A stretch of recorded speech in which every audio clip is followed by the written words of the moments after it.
How long, Lord, must I call for help, but you do not listen?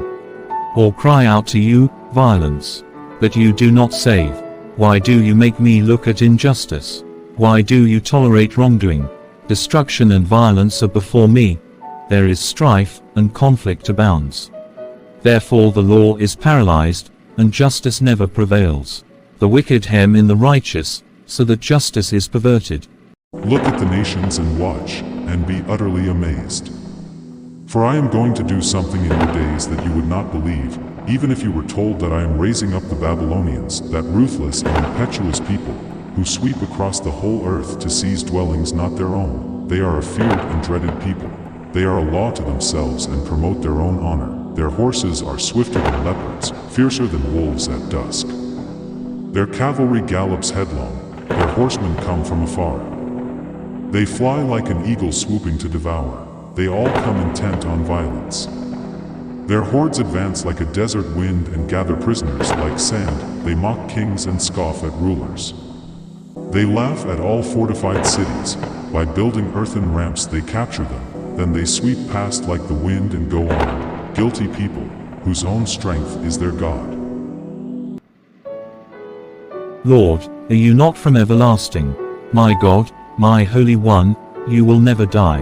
You, Lord, have appointed them to execute judgment. You, my rock, have ordained them to punish. Our eyes are too pure to look on evil. You cannot tolerate wrongdoing. Why then do you tolerate the treacherous? Why are you silent while the wicked swallow up those more righteous than themselves? You have made people like the fish in the sea, like the sea creatures that have no ruler. The wicked foe pulls all of them up with hooks. He catches them in his net, he gathers them up in his dragnet, and so he rejoices and is glad. Therefore he sacrifices to his net and burns incense to his dragnet, for by his net he lives in luxury and enjoys the choicest food. Is he to keep on emptying his net, destroying nations without mercy? I will stand at my watch and station myself on the ramparts. I will look to see what he will say to me, and what answer I am to give to this complaint. Write down the revelation and make it plain on tablets so that a herald may run with it. For the revelation awaits an appointed time. It speaks of the end and will not prove false. Though it linger, wait for it. It will certainly come and will not delay. See, the enemy is puffed up. His desires are not upright. But the righteous person will live by his faithfulness. Indeed, wine betrays him. He is arrogant and never at rest.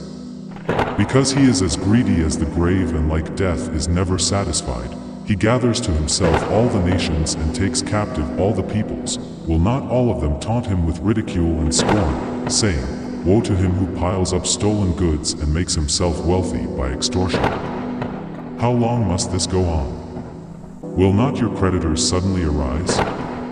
Will they not wake up and make you tremble? Then you will become their prey. Because you have plundered many nations, the peoples who are left will plunder you.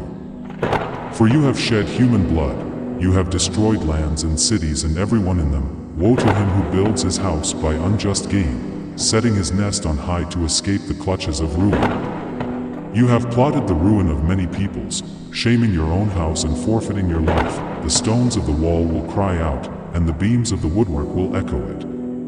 Woe to him who builds a city with bloodshed and establishes a town by injustice. Has not the Lord Almighty determined that the people's labor is only fuel for the fire, that the nations exhaust themselves for nothing? For the earth will be filled with the knowledge of the glory of the Elardos. The waters cover the sea. Woe to him who gives drink to his neighbors, pouring it from the wineskin till they are drunk, so that he can gaze on their naked bodies. You will be filled with shame instead of glory. Now it is your turn. Drink and let your nakedness be exposed. The cup from the Lord's right hand is coming around to you, and disgrace will cover your glory. The violence you have done to Lebanon will overwhelm you, and your destruction of animals will terrify you. For you have shed human blood, you have destroyed lands and cities and everyone in them. Of what value is an idol carved by a craftsman, or an image that teaches lies? For the one who makes it trusts in his own creation. He makes idols that cannot speak. Woe to him who says to wood, Come to life, or to lifeless stone, Wake up. Can it give guidance? It is covered with gold and silver, there is no breath in it. The Lord is in his holy temple, let all the earth be silent before him. Lord, I have heard of your fame, I stand in awe of your deeds, Lord. Repeat them in our day, in our time make them known, in wrath remember mercy. God came from Teman, the Holy One from Mount Paran. His glory covered the heavens and his praise filled the earth. His splendor was like the sunrise. Rays flashed from his hand, where his power was hidden. Plague went before him, pestilence followed his steps.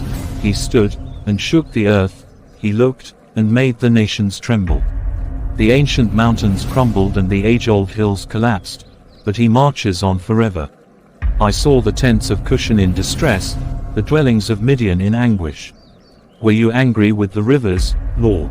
Was your wrath against the streams? Did you rage against the sea when you rode your horses and your chariots to victory?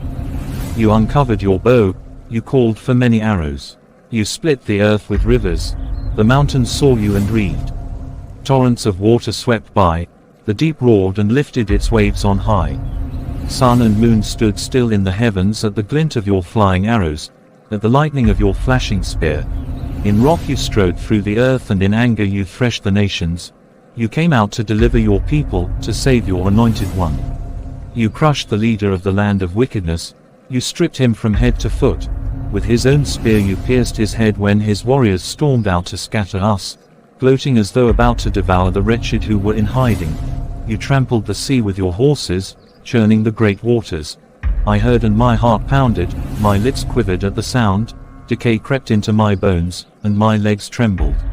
Yet I will wait patiently for the day of calamity to come on the nation invading us. Though the fig tree does not bud and there are no grapes on the vines, though the olive crop fails and the fields produce no food, though there are no sheep in the pen and no cattle in the stalls, yet I will rejoice in the Lord, I will be joyful in God my Saviour. The sovereign Lord is my strength, he makes my feet like the feet of a deer, he enables me to tread on the heights.